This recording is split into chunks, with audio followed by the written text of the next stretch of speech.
गीता। इस भागवत गीता में मानव के लिए अनमोल वचन है जो हम सबको अच्छा विचार देता है और हमें जीने का अच्छा राह दिखाता है। नमस्कार मित्रों, आप सबका एक बार फिर से माता का ज्ञान चैनल पर आप सबका स्वागत है। भगवत गीता अध्याय 18 श्लोक 21। पृथक्त्वेन तु यज्ञान नानाभन पृथक विधान वेति सर्वेषु भूतेषु तज्ज्ञान विद्धि राजसम्। पृथक्त्वेन तु यज्ञान नाना भवन पृथक विधान वेति सर्वेषु भूतेषु तज्ज्ञान विद्धि राजसम्।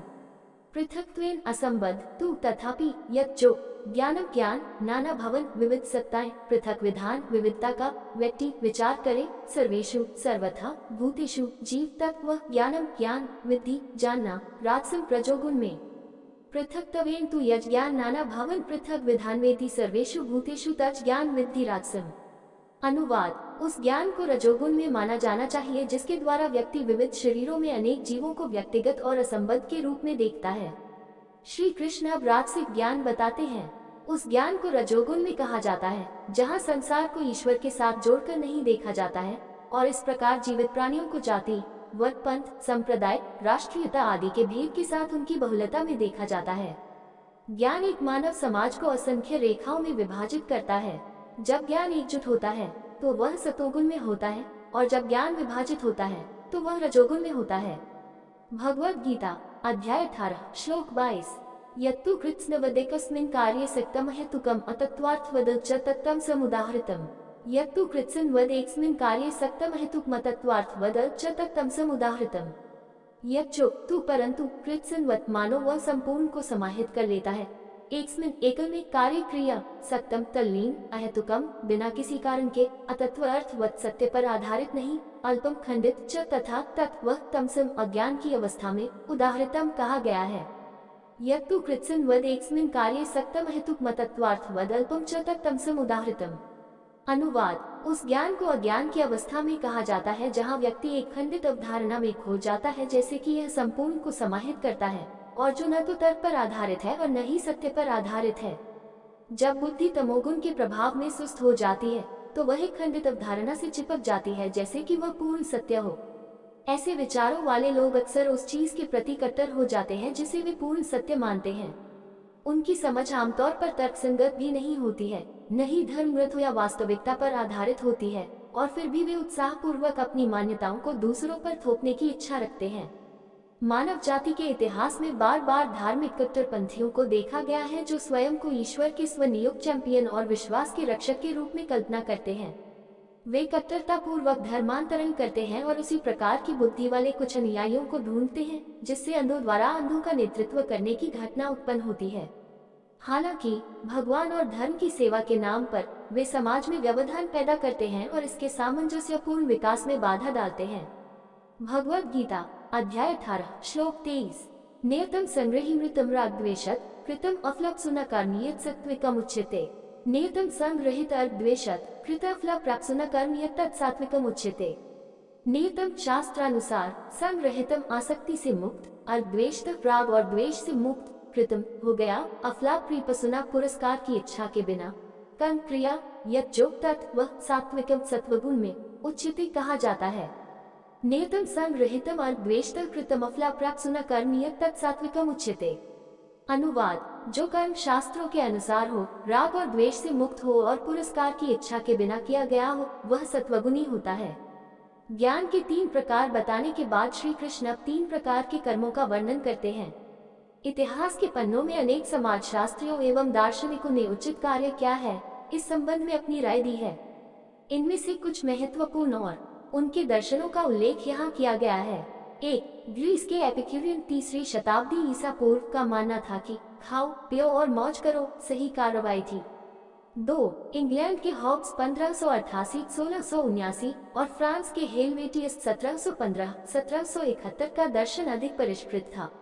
उन्होंने कहा कि यदि हर कोई स्वार्थी हो जाए और दूसरों के बारे में न सोचे तो दुनिया में अराजकता फैल जाएगी।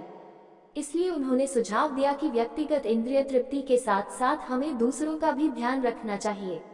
उदाहरण के लिए, यदि पति बीमार है तो पत्नी को उसकी देखभाल करनी चाहिए और यदि पत्नी बीमार हो तो पति को उसकी देखभाल करनी चाहिए। ऐसे मामले में जहां दूसरों की मदद करना स्वहित से टकराता हो, उन्होंने सलाह दी कि स्वहित को प्राथमिकता दी जानी चाहिए।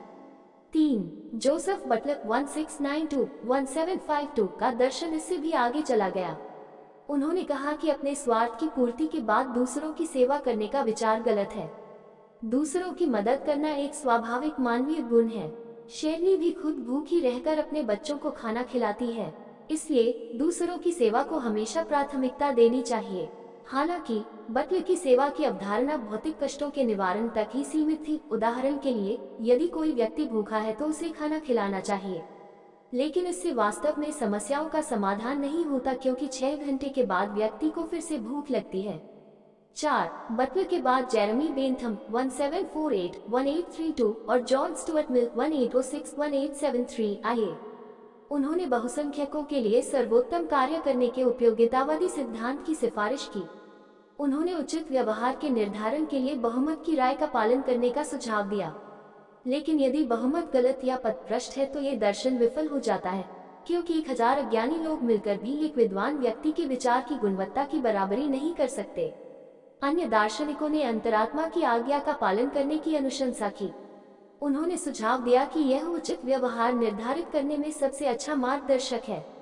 हालांकि समस्या यह है कि हर किसी का विवेक अलग अलग मार्गदर्शन करता है। यहाँ तक कि एक ही परिवार में 2 बच्चों के नैतिक मूल्य और विवेक अलग अलग होते हैं। इसके अलावा समय के साथ एक व्यक्ति का विवेक भी बदल जाता है। यदि किसी हत्यारे से पूछा जाए कि क्या उसे लोगों को मारना बुरा लगता है, तो वह उत्तर देता है, शुरुआत में मुझे बुरा लगेगा, लेकिन बाद में यह मच्छरों को मारने जितना तुच्छ हो गया। मुझे कोई पछतावा नहीं है। उचित कार्रवाई के संबंध में महाभारत में कहा गया है, आत्मा प्रतिकूलानि परेशान न समाचरेत, श्रुते स्मृते सदाचारा स्वस्य च प्रियमात्मनः 5.1-5.17 अगर आपको ये पसंद नहीं है जब दूसरे आपके साथ एक निश्चित तरीके से व्यवहार करते हैं, तो उनके साथ उस तरह का व्यवहार भी न करें, परंतु सदैव ये जांच लें कि आपका आचरण शास्त्र सम्मत है। दूसरों के साथ वैसा ही व्यवहार करें जैसा आप चाहते हैं कि वे आपके साथ व्यवहार करें। बाइबल ये भी कहती है, दूसरों के साथ वैसा ही व्यवहार करो जैसा तुम चाहते हो कि वे तुम्हारे साथ करें। लूका 6.31-19। यहाँ श्री कृष्ण इसी तरह से घोषणा करते हैं कि अच्छाई की स्थिति में कार्य करना शास्त्रों के अनुसार अपना कर्तव्य निभाना है। वह आगे कहते हैं कि ऐसा कार्य राग या द्वेष से रहित और परिणाम का आनंद लेने की इच्छा से रहित होना चाहिए। भगवद गीता अध्याय 18 श्लोक 24। यत्तु कामेप्सुना कर्म सह कार्येन वा पुनः क्रियते बहुयासं तद्रजसमुदाहृतम्। यत्तु कामेप्सुना कर्म संकरणेन वा पुनः क्रियते बहुलायसं तद्राजसमुदाहृतम्। यच्चो तु परंतु कामेप्सुना स्वार्थी इच्छा से प्रेरित कर्म क्रिया स हंकारेण गर्व के साथ वा अथवा पुनः पुनः क्रियते अधिनियमित बहुला आयसाम तनावग्रस्त तत्व राजसम रजोगुण के स्वभाव में उदाहृतम कहा गया है। यत्तु कामेप्सुना कर्म संकरणेन व पुनः क्रियते बहुल्यसम तद राजसम उदाहृतम।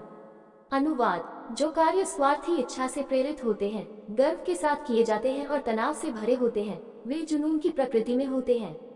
रजोगुण की प्रकृति यह है कि यह भौतिक उन्नति और कामुक आनंद की तीव्र इच्छा पैदा करता है। तो जुनून की स्थिति में कार्रवाई विशाल महत्वाकांक्षा से प्रेरित होती है और गहन प्रयास की विशेषता होती है। इसमें भारी परिश्रम और अत्यधिक शारीरिक और मानसिक थकान शामिल है। राजसिक कर्म का एक उदाहरण कॉर्पोरेट जगत है। प्रबंधन अधिकारी नियमित रूप से तनाव की शिकायत करते हैं। ऐसा इसलिए है क्योंकि उनके कार्य आमतौर पर घमंड और शक्ति, प्रतिष्ठा और धन की अत्यधिक महत्वाकांक्षा से प्रेरित होते हैं। राजनीतिक नेताओं, अतिचिंतित माता पिता और व्यवसाय व्यक्तियों के प्रयास भी अक्सर जुनून की स्थिति में कार्यों के विशिष्ट उदाहरण होते हैं। भगवद गीता अध्याय 18 श्लोक 25। अनुबंधम क्षयम हिंसामनपेक्ष्य च पौरुषं मोहदारभ्यते कर्मयत्तं समुच्यते। अनुबंधम क्षयम हिंसामनापेक्ष्य च पौरुषं मोहदारभ्यते कर्मयत्तं समुच्यते। अनुबंधम परिणाम, क्षयम हानि, हिंसा चोट, अनापेक्ष्य उपेक्षा करके, च तथा पौरुषम अपनी योग्यता, मोहात मोह से, आरभ्यते प्रारंभ हो गया है। कर्म क्रिया यत् जो तत् वह तमसम अज्ञान की अवस्था में उच्यते घोषित किया गया है। अनुबंधम क्षयम हिंसा अनापेक्ष्य च पौरुषम मोहादारभ्यते कर्मयत् तमसम उच्यते। अनुवाद, उस कार्य को अज्ञानता की अवस्था में घोषित किया गया है जो भ्रम से शुरू किया गया है, बिना अपनी क्षमता के बारे में सोचे, और परिणाम हानि और दूसरों को चोट पहुंचाने की उपेक्षा की गई है। तमोगुणी लोगों की बुद्धि अज्ञान के कोहरे से ढकी रहती है। वे इस बात से बेखबर या बेपरवाह हैं कि क्या सही है और क्या गलत है, और वे केवल अपने और अपने स्वार्थ में रुचि रखते हैं। वे हाथ में मौजूद धन या संसाधनों या यहाँ तक कि दूसरों द्वारा उठाई गई कठिनाइयों पर भी कोई ध्यान नहीं देते हैं। ऐसे काम से उन्हें और दूसरों को नुकसान होता है। श्री कृष्ण क्षय शब्द का प्रयोग करते हैं, जिसका अर्थ है क्षय।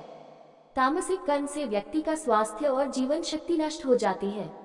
ये प्रयास की बर्बादी, समय की बर्बादी और संसाधनों की बर्बादी है। इसके विशिष्ट उदाहरण हैं जुआ, चोरी, भ्रष्टाचार, शराब पीना आदि।